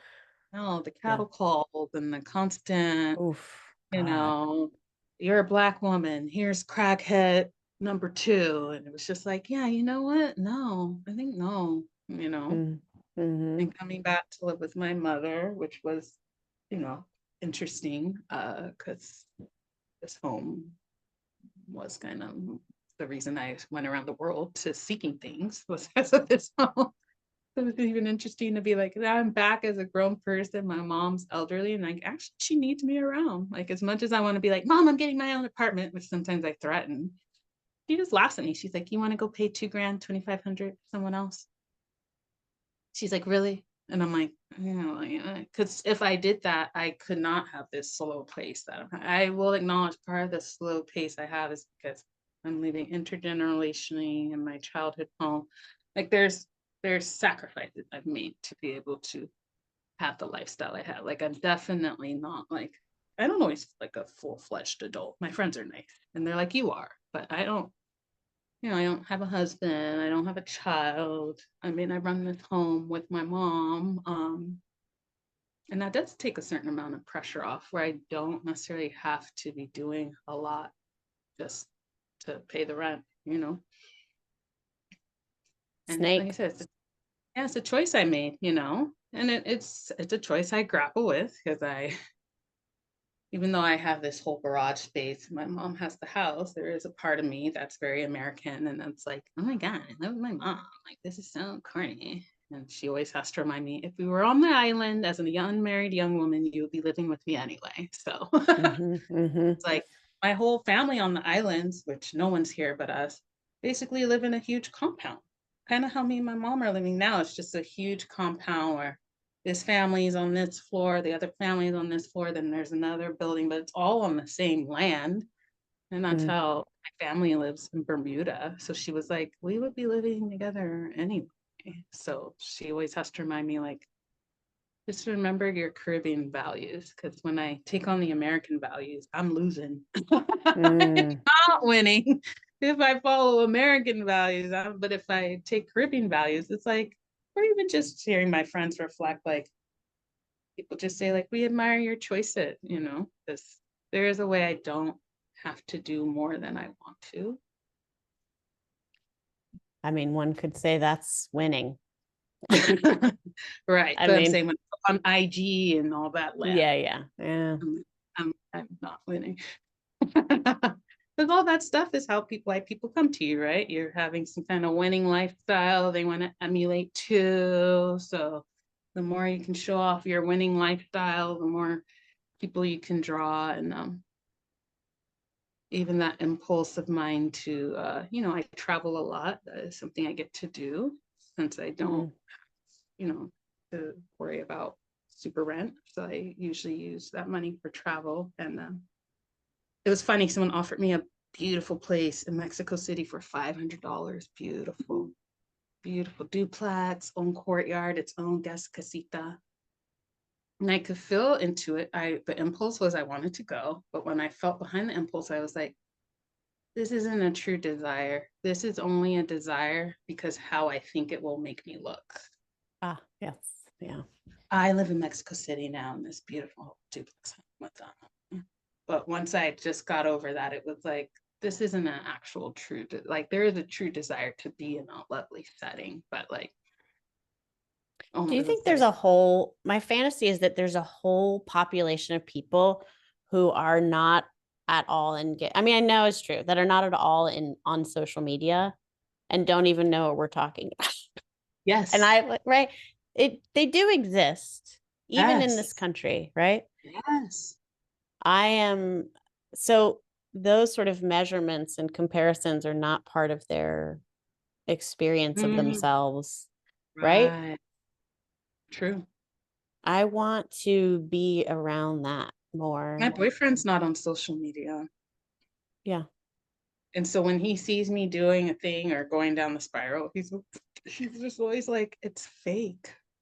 He's like, you're not saying Mm-hmm. that this is fake, because the more you're on it, the more you're buying into it. Mm-hmm. And it's Even hard if you have your own thing going and you're trying to like let right. people know. How do you let people know if you're not on Well, it? even though And I do that, I just have webinars. I don't really market. So like people were like, I didn't see the marketing. It was like, yeah, you just have to come to a webinar, because that's all I have the energy for. I don't have the energy to mm-hmm. craft a whole thing to like, come talk to me. I'm gonna talk about it and that. And it feels that way. I don't Mm-hmm. have too much marketing materials.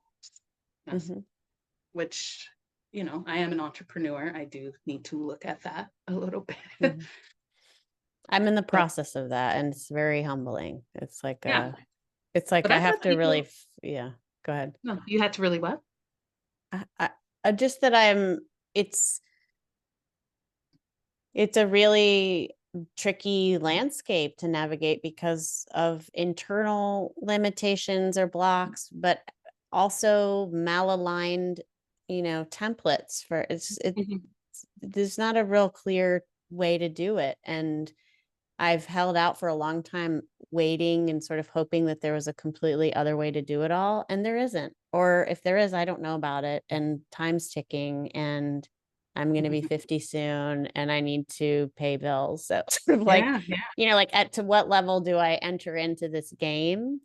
How do I Mhm. maintain my own Mm, authority on my life or mhm. privacy, which is important to me? I don't want to, expose my Right. family and children and home, and It's it's funny because a tricky. lot of people do that, because now exposing yourself has the more you can expose, almost the more you can get, in a weird way. Mm, Like for a long time, I didn't talk about what my family went through with my father, because I was like, I'm not trying to pimp out my family story. That feels weird. But I have right. noticed lately it has to come up more, and I'm not sure why. Like it needs to be spoken. Mm, I'm not hmm. sure why, but I went many years with no one knew. And then I mentioned it one day, and people were like, what happened? And I was like, yeah, that happened to my family. And people even from my high school who like knew me, and they were like, we never even knew that happened to you. It's like, yeah, because I don't talk about it, because I'm not trying to commodify my life necessarily. And I feel like what's happening now is everyone's like commodifying. I have a lot of hobbies and a lot of things I do. I will never sell them. And I feel like we're in this time where everyone's selling every little hobby and thing that, every little angle you can get in there and sell. And then it's weird because you're selling to your friends, and everyone's friends, and we're all selling to each other. And I don't mind. Like I said, I love your work. There's people who I follow who I'm like, one day I would love to come in their work and see their work. So I don't mind that. But it did start feeling weird that the more, it was like almost like the more marginalized you could make yourself. I'm an autistic, disabled, all that stuff, which I have some of that stuff. I don't talk about it because for what? But I do it. I realize like, oh, it serves as some markers to people for some reason, that you're part of their tribe or something. And I think that's what I grapple with. Like someone told me, they're like, you're funny because you overshare, but they're like, but I feel like I don't know anything about you, but you're like sharing. But it's not, they were like, but I kind of don't know anything, even though you're sharing. Like there is this way I'm sharing. And that's why I just stopped sharing, because I was like, am I putting up with this very glossed finish Etsy product? Like, do I show enough of what I really go through? Like here, I've told you, oh, I'd be in the swamp land, and more sharing. I don't, are my shares only when I've gone through all the thing, and then I'm like, here's the share now that I've moved through the thing, Mm-hmm. Mm-hmm. And part of me is like, I don't even know how to share right now, Weena. I haven't shared in a while. Like people are like, you're quiet. And it's like, I don't even know. First of all, it's winter, so we should all be quiet. And part of that is I don't know how to share anymore if I'm not trying to pimp myself out. How do you share and say I have an offering, but like I'm not for sale? Ooh, that's a really good question. They especially when said, your work is yours and you, and yeah, as no. I said, And I feel people like a do lot of come the to see, you know? right. And the marketing is it's you. So talk about you and what you think and feel. And that's where that word audacity comes in for me, where it's yes, sharing from a place of whole that I'm messing up and things are not as great as they seem and is refreshing and important. Um yeah, I mean, I'm with you in that I don't always want to share my life. I often and frequently, when you talked about disappearing, I thought, ooh, if only, because there's a strong impulse in me often to, I always say it to my husband, run for the hills. But I mean it like quite literally, like into the hills and woods and farm. Like I Mm, actually don't want to do this, like I don't want to explain what I think and talk about why it's good or not, or mhm, mhm, um I don't want to arrange play dates or figure out the half day with school. Like I can't, or the overwhelm of that. And I feel the benefit and gift of not running away all the time. Like when that impulse comes in, the not being able to follow it mhm, is mhm, powerful. And I feel a lot of gratitude for being held mhm. in my commitments and relationships. Um, and a little curious about what disappearing would be like. Yeah, Yeah. since I'm not as disappearing, because obviously I'm an avoidant or something, what I do, the compromise that me and my sister made is that every full moon I have to camp for 2 days. So that's kind of the compromise Wow. I found Yeah. out of dialoguing with this part that just it's like, can we just hide and do something else? And the camping for 2 days, I realized is because even though I'm not in New York, and New York's the concrete jungle, LA is a concrete jungle too. And I realized part of just my need and want to shut down is because I wasn't having enough nature. So I just Mm-hmm. got the hit that like go camping for 2 days on the full moon. And it's been the most rejuvenating thing. That's amazing. Are you going by yourself? No, I go with a friend. Okay. Yeah, no, I want to. I'm gonna go up to Big Sur, I think this summer and camp by myself, but that's a little safer. Yeah. Um, but no, right now I go with a friend. He camps all the time. Mm. I told him I want to start camping for the full moon, and since he already camps all the time, he's like goes with me. And yeah, the first time we only did it one night, but I could just feel just how much better I felt just even after one night in the Mm. forest with no Mm-hmm. Wi-Fi, cooking on Mm-hmm. the stove, and I was like out there in all the space doing like some authentic moving of myself, just feeling my limbs and like, oh wow, my shoulders, oh, they're tight. Like, oh, and just I remember just moving outside and all the space. And I just came back feeling like I need more of that. That's kind of what's missing. It's not that something wrong with all of this, it's that the more I do stay engaged with myself, I can find authentic things for me to just have to learn to move through it. And so last time I went camping, we invited a friend. I was like, I go camping on the full moon if you want to come. We couldn't go this time because it was too cold. It was going to be 28 degrees. And I Yikes. had the gear and everything. We were cold when it was like 40. So we were like 28, so pushing it a little bit. So instead, I went for a 4 hour hike where we were Mm. like, let's just do an epic hike. And yeah, I just realized when I stick around and stay, at least with myself, that my something in my system does know what I need, even if I at the time like I didn't know I needed to camp every full moon. I couldn't have, or even when people Mm-hmm. come to me and they're like, "You did somatic work? What's it?" Like someone once came to me, they're like, "Can't you just give me a shake to do or something?" And I was like, "What, Bonnie? Like to Bonnie drink Bridge? or No, shake them. to like do that was their idea of somatic work, like." you're supposed to roll, and then they're shaking that Oh, body bit. shape. Yeah. Yeah. Uh-huh. And so they were like, can't you just recommend a shake or something for me? And I was like, what? And I shared with them how, from working with me, one woman discovered her somatic practice is making broth.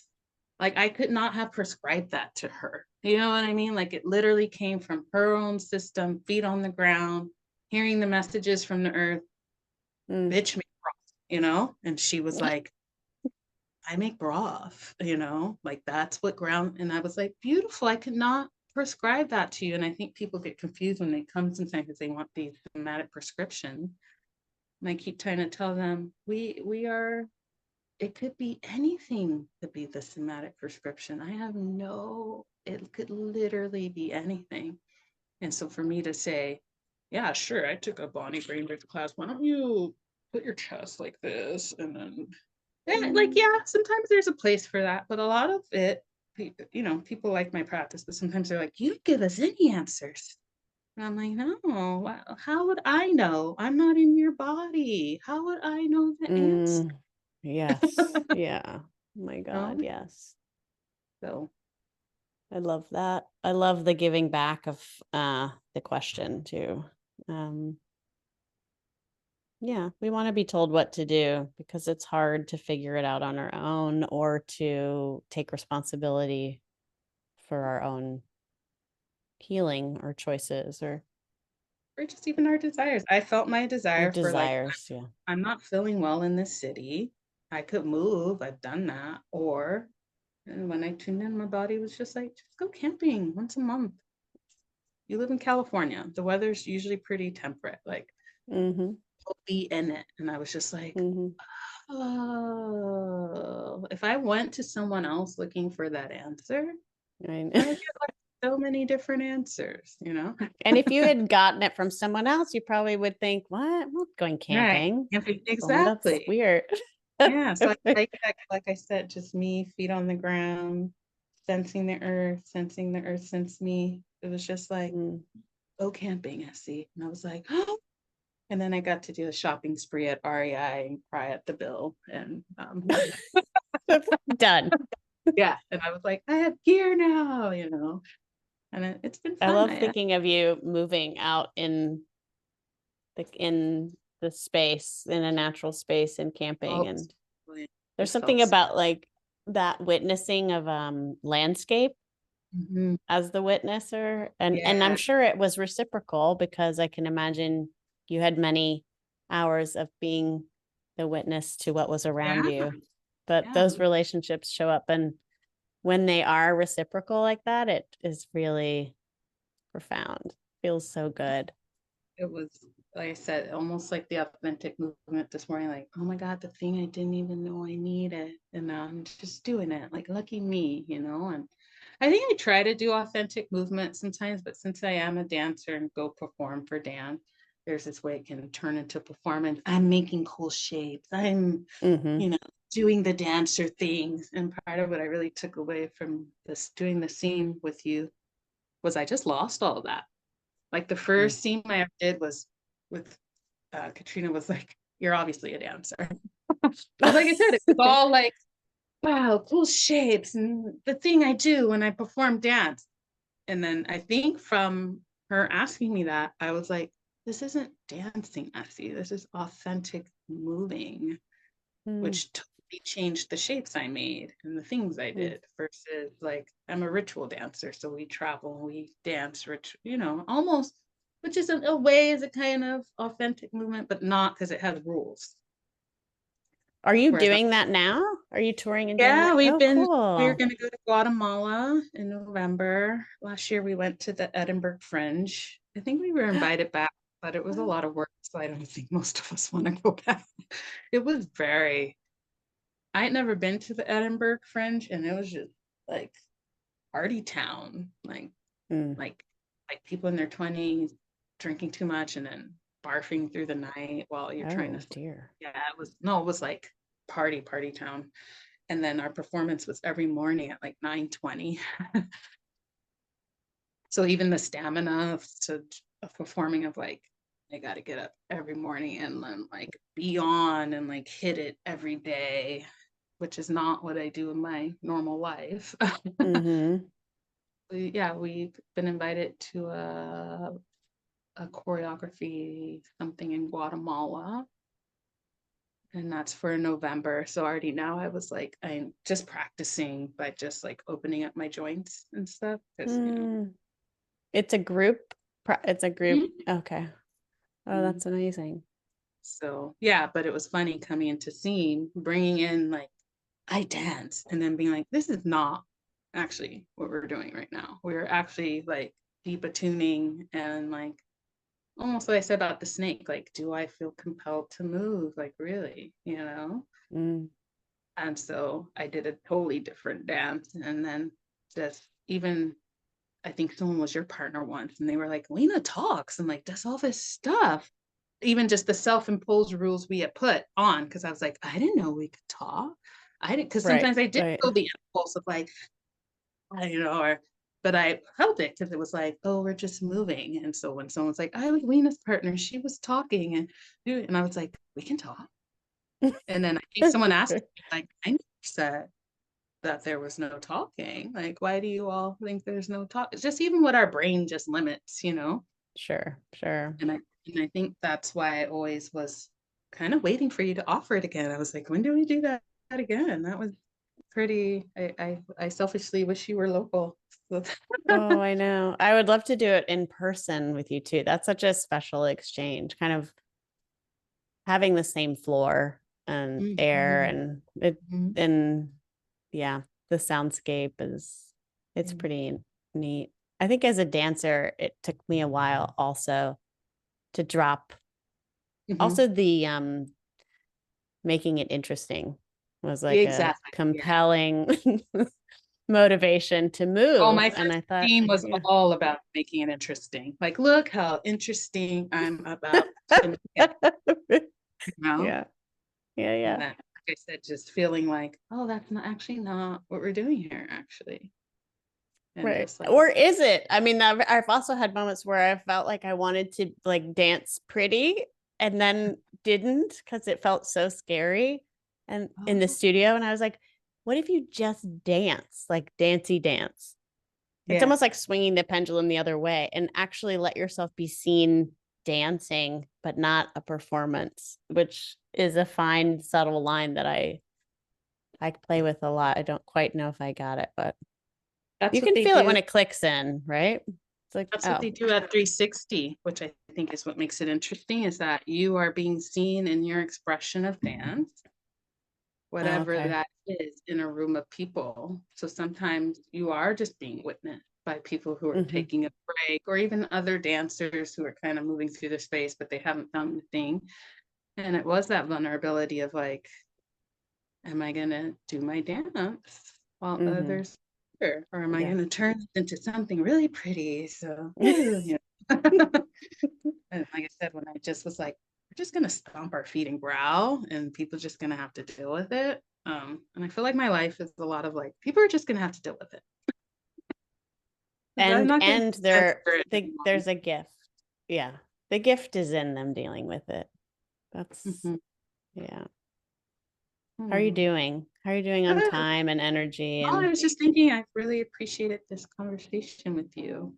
Just the whole, yeah, something got brought back to life. I definitely, if that was just in the some other realm yesterday, that I'm kind of like, oh yeah, back to life. Like, all mm, right, yeah. good. Yeah, Mhm. I have many wants. One is like Mm. I want to know more about your work, what's coming up, how do people engage with human slop or see you perform or all the things that you're engaged in. And I want that for myself. And also I have this like sneaky desire to like my fantasy is that I'm in LA and I hear about this cool dance thing and I go and I like see you and our eyes click and then we just move together to Mm. really good music. That's my fantasy. I think it's going to happen. I don't know when, Or but I come to New York.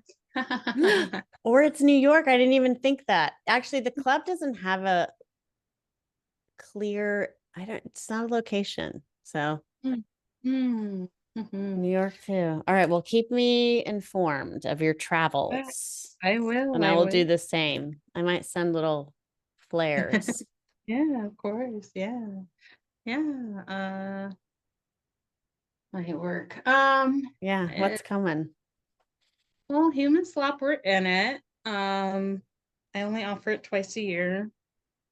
'Cause it's a lot of work for me, actually, to hold the space. And I have a private practice where I see people. So like I said, that's usually open. The only time I closed it was when George Floyd happened. I got such a rush of people and they were all unregulated and like in a frenzy that I was like, sorry, I'm actually closed.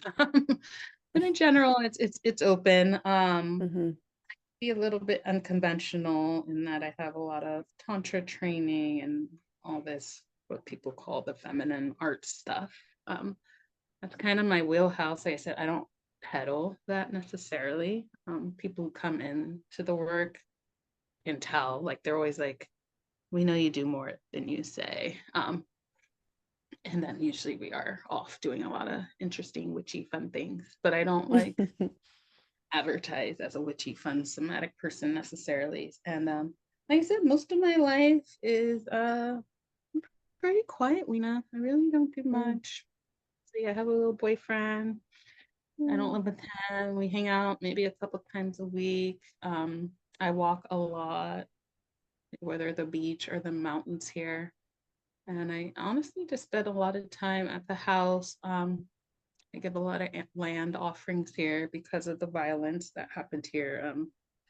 I had a divination where they were like all the good spirits have kind of fled the home because of the amount of violence that was there. So I'm really almost just learning what it is to be a truly elemental creature.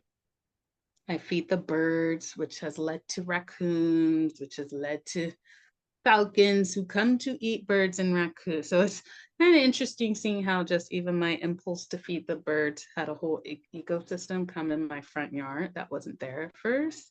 And just fill my place in it. And I think a lot of time I just am listening for something. I'm not sure what. mm, I feel like I live my life very by the call, so to speak. Where mm, sometimes I'm like, I don't even know I'm drawn to this thing. I'm just drawn to it. And so right now, I think I'm just in a period of a type of incubation. I'm listening very deeply. I'm not, like I said, I'm not sure for what exactly, but I can just tell like I'm in a listening phase right now. mm, So yeah, people tell me your work's great. You should market more and blah blah. I'm like, I will find my way into that. I imagine one day. I don't do bad for someone who doesn't advertise and like I'm not the easiest person to find. mm. Don't do too bad, honestly. So I think part of me is like, oh God, if I really got visible, what would happen? Mhm, mhm, But I think I'm 45, I'm perimenopausal. And I think I could definitely feel how an era of my life is turning over as I move more into like a couple of friends were already like crone, and I was like, easy now, not a crone. But I can feel that initiation coming, even with my bleed altering, and I'm probably one of the rare women who loves my bleed. I love it. mm, Like we have a good mhm, relationship. I don't get cramps or anything. Like she just comes. I've never had a stressful period. So even seeing that feeling her on the way out has given me some grief. I think I'm a little bit like, no, I don't. I like when you come. Helps mm, me know I'm not mhm, pregnant. Um, mhm, and yeah, I think just hormonally, I'm changing a lot as a woman, and I just feel called to just like I'm listening for something deeper. That's all I know, but I don't even know what it is. But that's what my system just tells me. Like we're listening for something deeper than what the collective's offering and what's available on the social media. So honestly, I spend a lot of time laying down, looking at the ceiling, just with my hand on my heart, my hand, and just like breathing. Like I had someone hung out with me once, and I didn't take it the wrong way. I almost did, but she was like, "You're kind of boring." She's like, "I thought that you were gonna be more, I guess because I am called the Wildcat." And she was like, "You're kind of boring." She's like, "You're so magnetic, but it's boring." And I was like, "Yeah, I'm not here to entertain you. No, I'm just here." And I think just really unwinding my system from just years of like this, just taking my time, And so even when I threaten to move out, my mom's like, haha, if you move out, you'll have to work like 50 times harder. And I'm like, you're right. Maybe not, And Mm-hmm. I appreciate just even how generous my mom is. She's never been like, where are the grandchildren or anything where um and I talked to her too. I'm like, wow, you're so holding so much. I remember when I called her a bigot when I brought the white guy home and she flipped out and I was like, you're being a bigot, mommy. And then she just like burst into tears. And she was like, I grew up in Jim Crow. You don't know how it was. And she was like explaining. And it's crazy because she's not even from this country, but it had been imported. And she was Mm. like, Bermuda was like the deep South, because Bermuda is like a 2-hour flight from North Carolina. It's not even in the Caribbean Sea. And so, I mean, even when she just burst into tears, she's like, I can't believe you called me that. You don't know what I've been through. And I was like, I do know what you've been through.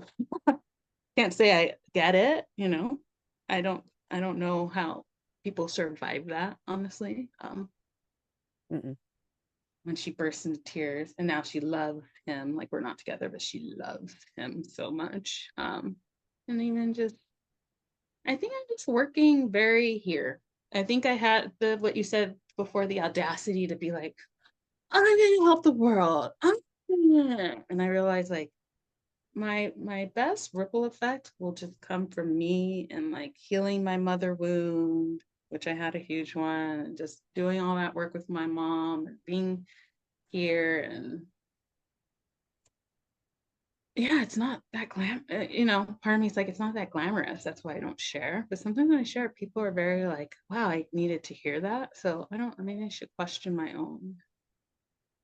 You know how when you're living your life, you're so in the process, Right.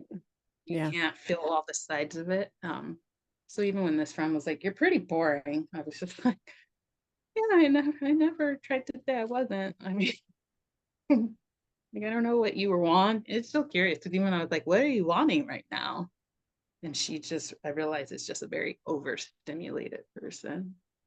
She likes a lot of stimulus, Mm-hmm. where I'm almost like trying to keep removing it. I'm like, less stimulus, less stimulus, which isn't possible. But yeah, it's yeah. I'm around. I always tell people I love chatting with people. Like I said, people set 30-minute things with me. I have a 30-minute chat on my scheduler where I can tell white people come and they just aren't sure why they're coming. Mm-hmm. And they usually say that, I don't know why I'm coming. And I'm like, you want to talk about race? And they're usually like, I do. And I'm like, what do you want to talk about? Mm-hmm. And we have a little 30-minute chat. And usually after that, since I do attract feeders, I do just have to tell them, we can continue the discussion, but yeah, you're going to pay for my time. Like this isn't like Mm-hmm. a public service like that. um, but I do get a lot of people who just book the 30 minutes. And I think they just Mm-hmm. are curious even what's happening. Like they're like, Mm-hmm. I want to talk about race and you seem different. And are you really different? And I had one woman who was pretty much upset that I wasn't shaming her the whole time. I guess she had some money and she was like, this generational money makes me so uncomfortable. And I was just telling her the truth. I was like, you should just enjoy it and like use it in a good way because I would love to have some generational money. I could just, you know, be like, oh, the money, it's killing me. Like I was like, you just use it in a good How do way. you how do you stay so open to that? It's amazing.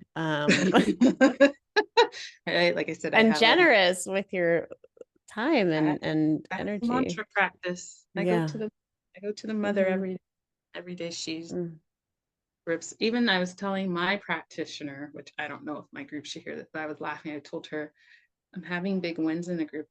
I can tell, and I don't feel any way about it. Like I'm Mm-hmm. not feeling the way I thought I would have felt with big wins. And so she said, "Yeah, you're getting your ego out of it. Mm. Like ego is not as in it, so it's not as a reflection of you versus like this is just what I do." Mm-hmm. And I feel like even that I've moved into the phase of, because even when I first started, not that I wanted accolades, but some part of me was like, I want people to see how like brilliant I am and my ideas, and my ego was in it. And so it did matter if people were getting it or not getting. And now I even just tell my group, I don't have an agenda for you to get anything other Mm-hmm. than your system can handle. And I think that's I've been told the amount of freedom in the group is jarring sometimes, Mm. because I'm basically there, but I'm like, yeah, I'm not your mommy and daddy. And like, we're gonna learn together. Like you might even think I'm up here as a Black woman with all the answers. I don't have all the answers. If someone had all the answers, it would be different. Mm-hmm. So no, I'm here to, yeah, lead the circle, but also be with you as we just learn how to stay. Mm. Because if you talk to the average human, they're like, I hate human. It's like, well, you hate yourself. I don't know how so many people work with humans and hate humans. I love humans, even though Mm. sometimes I do get dismayed and I have to like retreat. Mm-hmm. But I don't think I could work with humans if I hated them. Like that would be Same. weird to me. Mm-hmm. I actually love Yeah. humans. I see our Mm-hmm. capacity to do brilliant things and our capacity for all the things we're seeing, the war and I'm like, I don't know, it's probably my spiritual practice. It's just like, yeah, who am I to think I know better than the wheel of time? Like this has all been happening. It will happen after I'm gone. And so I really appreciate my somatic school for helping me unburden, even though in a way me unburdening did leave me without a community in a lot of ways. Mm.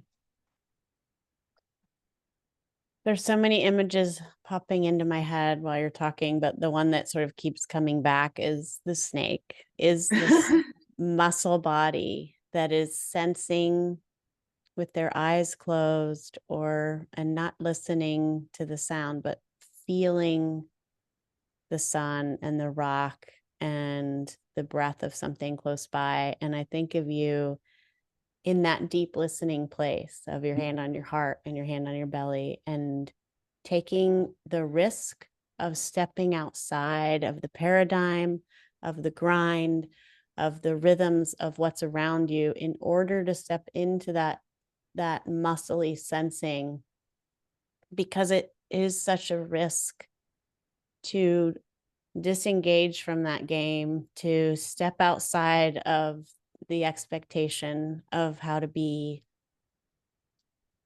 and and almost doing it without any guarantee of return, any guarantee of reciprocity for the same, for being listened to in the same way. And Oh, that's so strong and so potent. And I want to like be like, and you're affecting generations to come. Like I feel such a like desire to finish that story with something that gives back the care and stillness and attention and attunement that I see you embody and cultivate.